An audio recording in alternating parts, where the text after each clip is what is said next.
Hello everybody, it's Rich of Rich 220 Automotive Restorations.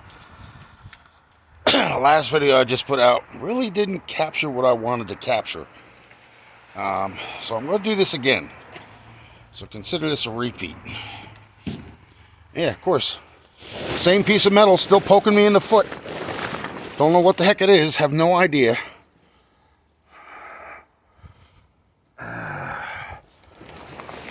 Okay, so we're going to uncover this because I want to make my point proven instead of somebody sitting there coming back at me and saying, yeah, well, it could still be 360 degrees out, dum-dum.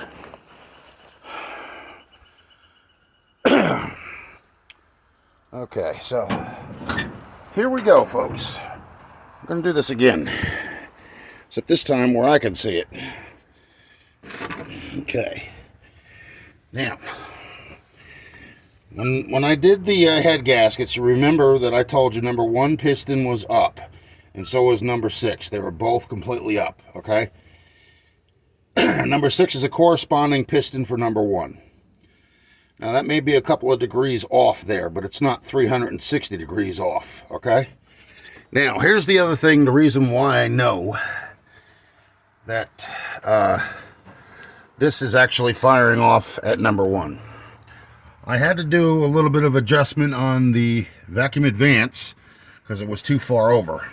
It's supposed to be right where it is now, even according to the book with the picture shown. Okay, now, if you see, number 1 is right here, okay? And number 1 piston is right here, okay? Now, if I take that cap off, and that rotor is at number 1, that's half the battle. And sure enough, it's at number 1.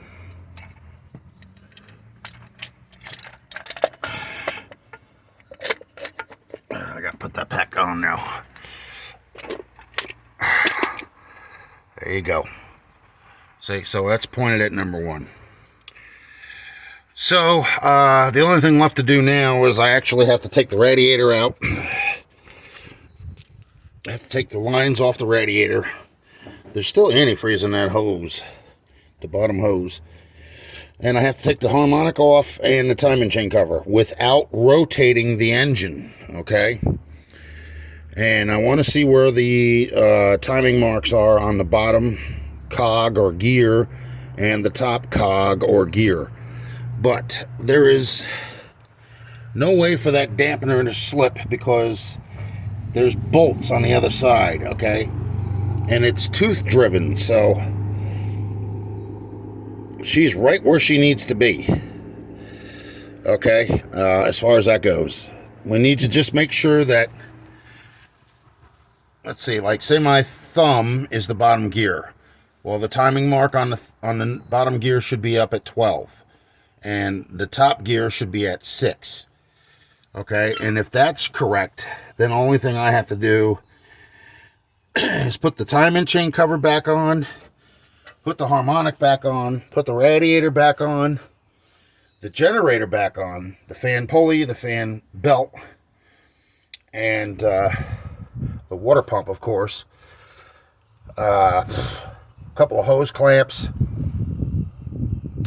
and then see what's going on with the gas as far as it getting fuel or not.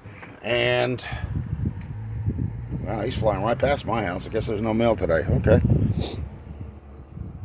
put the wires back in the distributor.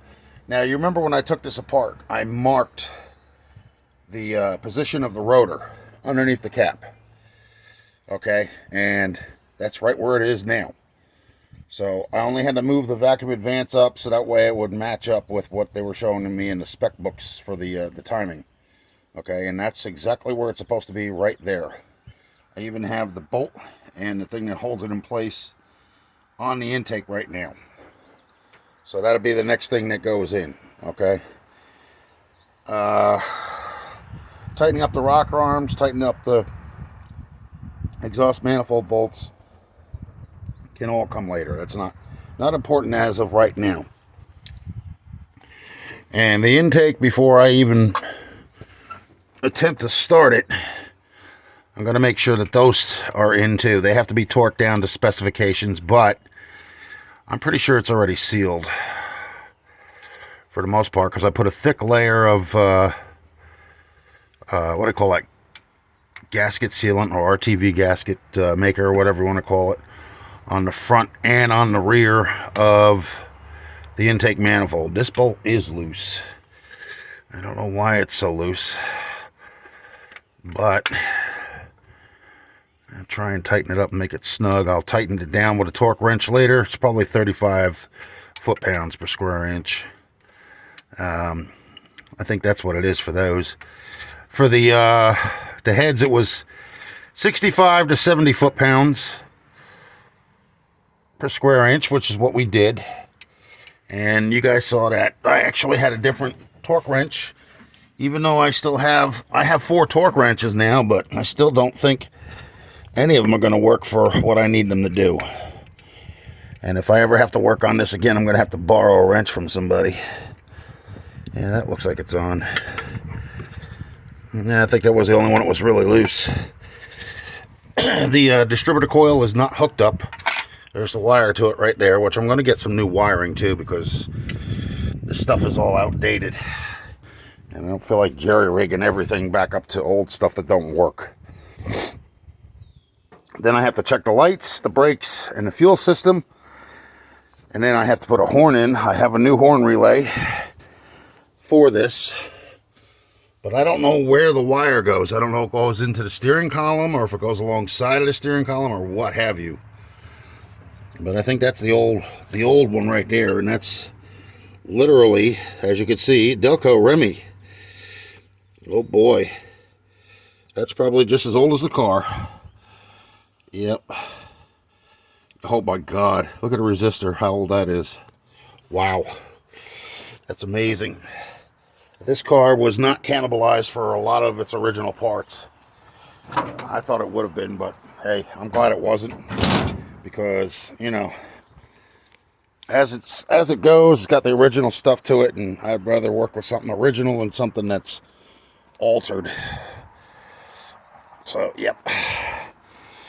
Here we go this way.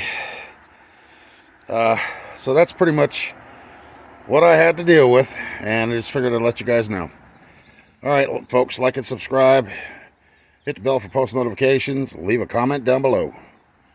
Alright, bye.